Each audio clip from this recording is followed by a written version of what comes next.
Welcome back to सॉटिक science fans. आज आपके लिए लेकर आया नेशनल स्कॉलरशिप पोर्टल से रिलेटेड कुछ और नई अपडेट। दोस्तों, बहुत सारे मेरे ऐसे स्टूडेंट हैं जिनको इंतजार था कि नेशनल स्कॉलरशिप पोर्टल से रिलेटेड कुछ अपडेट्स नहीं आ रही है। यहाँ पे एक अपडेट सामने निकल के आ रही है, तो वो चीज़ें मैं आपको यहाँ पे कवर करने की पूरी कोशिश करूँगा। दोस्तों, मैं आपको बताना चाहूँगा कि यहाँ पे मेरिट लिस्ट से रिलेटेड बहुत सारे स्टूडेंट के सवाल आए, कमेंट सेक्शन में आए, हमारे इंस्टाग्राम पेज पर उन्होंने भी बहुत सारी चीज़ें पूछी मेरे से, और इसके साथ ही टेलीग्राम ग्रुप में भी आपने बहुत सारी चीज़ें यहाँ पे पूछी, यहाँ तक कि लिंक्डइन भी आपने नहीं छोड़ा। तो मुझे लगा कि क्यों ना ये सारी चीज़ें आप तक यहाँ पे पहुँचाई जाए, और जो भी अपडेट्स है, रियल अपडेट्स है, किन के लिए क्या क्या, मेरिट लिस्ट से रिलेटेड क्या कुछ अपडेट्स है, क्या आपको पेमेंट इस मंथ मिल सकता है, वो सारी डाउट्स यहाँ पे क्लियर करेंगे विथ प्रूफ के साथ। देख सकते हैं हम नेशनल स्कॉलरशिप पोर्टल पे हैं। हालांकि आप नेशनल स्कॉलरशिप पोर्टल पे अगर खोजने की कोशिश करोगे तो यहाँ पे ऐसा इस तरीके से कोई आपको अपडेट नहीं मिलेगा। तो first thing will be clear कि यहाँ पे कोई भी अपडेट ऐसा नहीं है। अब देखो, जो भी यहाँ पे नेशनल स्कॉलरशिप पोर्टल की जो यहाँ पे साइट है, यहाँ पे तो वहाँ पे आपको मेरिट लिस्ट से रिलेटेड कुछ भी अपडेट्स देखने को नहीं मिलेगा। क्योंकि चलो मैं आपको यहाँ पे कुछ चीज़ें यहाँ पे दिखा देता हूँ। जैसे कि अगर यहाँ पे अगर आने की कोशिश करें, मैं आपको दिखाने की कोशिश करूंगा ताकि आप स्टूडेंट यहाँ पे scheme wise nodal officer details पे जैसे ही आप क्लिक करने की कोशिश करोगे, तो फिर जैसे ही आपको यहाँ पे क्लिक करने की कोशिश करोगे तो वहाँ पे आप यहाँ पे देख सकते हो कि हर साल यहाँ पे बेसिकली आपको यहाँ पे देखने को मिल सकता है नोडल ऑफिसर के डिटेल्स है और इनकी मिनिस्ट्री। यहाँ से इनके ऑफिशियल साइट पे भी चेक कर सकते हो। तो मेरिट लिस्ट का ऐसा कुछ आया नहीं है, बट जो स्टूडेंट यहाँ पे ऑलरेडी सेलेक्टेड होते हैं, एक मेरिट लिस्ट का यहाँ पे एक और ऑप्शन है। यहाँ पे जैसे ही आप क्लिक करते हैं तो ये आपको एक पेज ओपन आ जाएगा जहाँ पे चूज एकेडमिक ईयर जैसे ही चूज करेंगे, आप स्क्रीन पे यहाँ पे भाई साहब मेरे देख रहे होंगे, यहाँ पे कहीं भी जैसे ही चूज एकेडमिक ईयर अगर मैं सेलेक्ट करता हूँ, यहाँ पे कहीं भी 2022-23 यहाँ पे नहीं दिख रहा है। यहाँ पे 2021-22 तक दिख रहा है, बाकी सारी चीज़ें यहाँ पे नहीं है। कुल मिला के आप समझ पा रहे हो कि अभी मेरिट लिस्ट यहाँ पे एनएसपी पे तो अपडेट नहीं है। अब हम बात करें कहाँ पे, कुछ यहाँ पे चीज़ें मैं आपको और भी दिखाने की कोशिश करता हूँ। एक बार पूरी वीडियो ज़रूर देखना, तब आपको लास्ट तक समझ में आएगा। देखो, जो भी मेरिट लिस्ट आई है ना, जैसे कि मान लो बिहार के स्टूडेंट है, ठीक है, तो बिहार की जो ऑफिशियल वेबसाइट है ना, जहाँ पे बिहार की जो भी गवर्नमेंट के काम होते हैं, जो भी फंड आती है, तो वहाँ पे उन्होंने थोड़ा सा अपडेटेशन दिया है। वो भी कौन सी स्कीम के लिए, ये भी यहाँ पे बात करने की पूरी कोशिश करेंगे। तो यहाँ पे चलिए हम सीधे आपका टाइम वेस्ट ना करते हुए सीधे हम यहाँ पे चलते हैं। यहाँ पे एक स्कीम आती है नेशनल स्कॉलरशिप पोर्टल पे, जैसे ही आप आओगे तो वो सारी चीज़ें यहाँ पे मतलब एक सेंट्रल सेक्टर स्कीम आती है, उससे रिलेटेड यहाँ पे आया हुआ है। ठीक है, पहले तो मैं यहाँ पे आपको ये चीज़ें दिखा देता हूँ कि जैसे कि आप ये देख पा रहे होंगे, यहाँ पे एक नोटिस है जहाँ पे ये लिखा गया है। यहाँ पे इन्होंने क्लियरली मेंशन किया हुआ है कि यहाँ पे देख सकते हो कि PMUSP-C-SSS, ठीक है, ये है। यहाँ पे लिखा गया है कि यहाँ पे टॉप 20% विद्यार्थियों को 20% की एक लिस्ट बनी है जिसमें बहुत सारे स्टूडेंट सेलेक्ट हुए हैं। उनको क्या किया गया है, एक वेबसाइट पे, यहाँ पे ये वेबसाइट लिखा हो बिहार बोर्ड ऑनलाइन बिहार गवर्नमेंट.in, इस वेबसाइट पे इनका यहाँ पे लिस्ट जारी कर दिया गया है। अब चलिए उस वेबसाइट में भी देख लेते हैं, उससे थोड़ा सा हमें ये लगता है कि अंदाज़ा हमें मिल सकता है कि कितने परसेंटेज पे स्टूडेंट का सिलेक्शन हुआ है। तो इट मे बी पॉसिबल कि जो आपकी स्कीम अभी नहीं आई है तो आपका भी कितने परसेंटेज पे सिलेक्शन हो सकता है, राइट। और इसके साथ ही ये भी स्टूडेंट यहाँ पे आप यहाँ पे चीज़ों को एनालाइज कर सकते हैं कि अगर आपने 2023-24 अप्लाई किया है तो भी आप यहाँ पे एक ट्रेंड अपना एनालिसिस कर सकते हो कि इस बार कितना परसेंटेज जाएगा।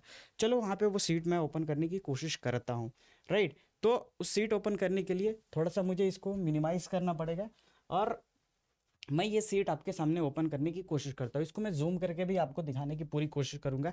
जैसे कि देख पा रहे हो एक सीट आई थिंक बिल्कुल भी विजिबल नहीं होगा आपको, ठीक है। तो यहाँ पे देख पा रहे हो ये वाली जो साइट है, अभी मैं थोड़ी देर बाद यहाँ पे इसको जूम करता हूँ। ये रोल कोड है, रोल नंबर, ये ईयर है, और ये स्टूडेंट का यहाँ पे नेम है, और यहाँ पे इनका डेट ऑफ बर्थ है, यहाँ पे फादर्स नेम है, यहाँ पे जेंडर से नेम है, यहाँ पे कैटेगरी है, और इसके साथ ही यहाँ पे नो लिखा हुआ है। अभी मैं बताता हूँ वो क्या नो है।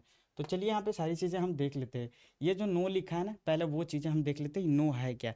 देखो लिस्ट कितनी बड़ी है, आप देख पा रहे होगे कि बहुत बड़ी लिस्ट है, ठीक है। तो मैं सबसे पहले इसको ऊपर कर लेता हूँ।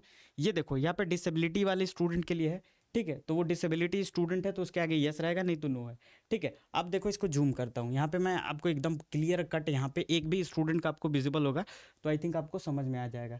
जैसे कि मान लीजिए यहाँ पे 10 नंबर वाले स्टूडेंट का यहाँ पे देख सकते हो रोल कोड है, किस ईयर में पास आउट है वो, इनका यहाँ पे मदर का नाम, डेट ऑफ बर्थ, यहाँ पे फादर का नेम, ठीक है, ये वाले लाइन में। और जैसे ही यहाँ पे जाने की कोशिश करते हैं नीचे, यहाँ पे डेट ऑफ बर्थ, ये इनका जेंडर है, ठीक है, फीमेल है, इसके साथ ही जर्नल है, और इसके साथ ही ये स्ट्रीम है ह्यूमैनिटीज़, ठीक है। अब देखो 500 नंबर टोटल यहाँ पे था, ठीक है, यहाँ पे देख पा रहे होगे, यहाँ पे मैं आपको बताने वाला हूँ 500 टोटल नंबर था, ठीक है।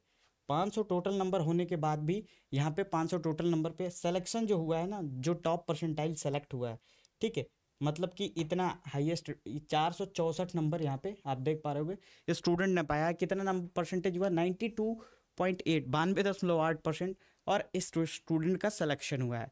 अब ये तो हाईएस्ट है, ये मैं आपको बता देता हूँ, ये जो हो परसेंटेज है वो हाईएस्ट गया है, ठीक है। अब बात करते हैं लोवेस्ट परसेंटेज कितना गया है, क्योंकि यार हाईएस्ट तो यार हमेशा सेलेक्ट होगा जो स्टूडेंट, चाहे एक स्टूडेंट के लिए हो, दो स्टूडेंट के लिए। लोवेस्ट की बात करते हैं कि लोवेस्ट पे, तो उसके लिए हम मुझे ये थोड़ा सा इसको जूम आउट करना पड़ेगा, ठीक है, जूम आउट कर दिया, ठीक है। अब इसको सबसे लास्ट में हम नीचे की ओर चलते हैं और एक एक चीज़ आपको दिखाएंगे और लास्ट में और भी बहुत सारी बातें बताएंगे, तो प्लीज़ आप लास्ट तक ज्वाइन रहिए, ठीक है। तो इस वीडियो को मिस मत करिएगा, फिर और भी चीज़ें यहाँ पे बताने, ठीक है।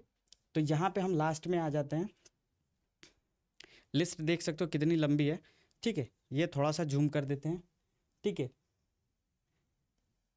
ये देख सकते हो अजय यादव नाम का एक स्टूडेंट है, आई थिंक आपको विजिबल होगा, ठीक है। ये है अजय यादव, ठीक है, अजय यादव, सॉरी उनके फादर का नेम है, वो फीमेल है, ठीक है। ओबीसी कैटेगरी का स्टूडेंट है, डिसेबिलिटीज़ नहीं है, पहली बात। ह्यूमैनिटीज़ की ये भी है।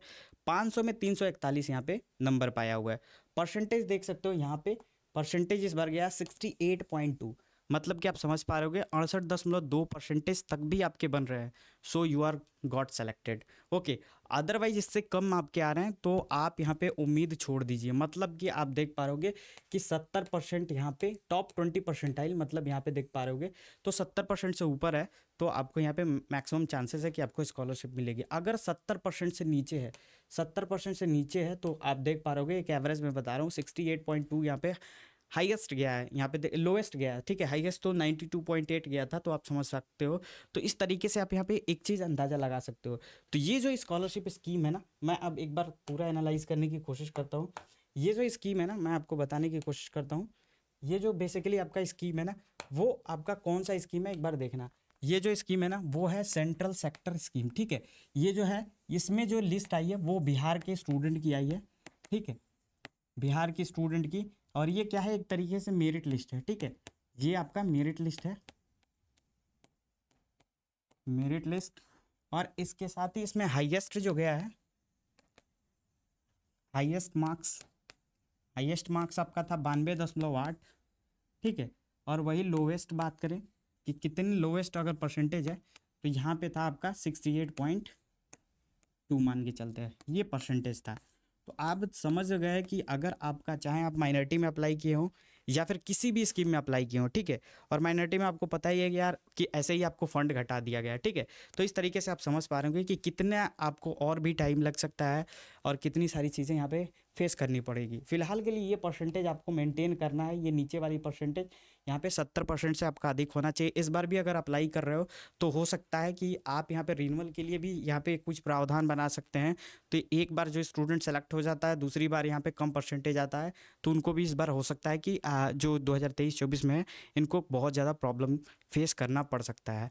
बात करें माइनॉरिटी की स्कॉलरशिप की मेरिट लिस्ट की, तो अभी तक वेबसाइट पे कोई अपडेट नहीं आया, ना ही यहाँ पे मिनिस्ट्री ऑफ माइनॉरिटी अफेयर्स के कोई साइट पे अपडेट आया है, चाहे छोटी हो बड़ी हो, कोई क्लू नहीं मिला है। ये मेरिट लिस्ट सिर्फ और सिर्फ सेंट्रल सेक्टर स्कीम की है, CSS की, यहाँ पे देख पा रहे होगे। तो आप यहाँ पे ये चीज़ें मत सोचिए कि ये जो मेरिट लिस्ट है वो आपका नेशनल स्कॉलरशिप पोर्टल पे है और वो सभी स्टूडेंट के लिए, ठीक है। एक मैं एवरेज डेटा दिया हूँ, 70% से अगर आपका अधिक है तो आप अपने आप को सिक्योर फील कर सकते हो। बाकी अभी आपके करंट स्टेटस में कुछ चेंजेस हुए हैं या नहीं, आप मेल किए, आपका मेल का कुछ रिस्पांस आया है या नहीं, क्योंकि बहुत सारे स्टूडेंट को मैंने बोला कि आप मेल करिए, कुछ भी रिस्पांस आया प्रॉपर एक स्क्रीनशॉट लेके मुझे टेलीग्राम पे या फिर इंस्टाग्राम आईडी, मैं बार बार बोलता हूँ, एक बार फिर लिख देता हूँ, मेरा इंस्टाग्राम आईडी है a.md सोहेब, ठीक है।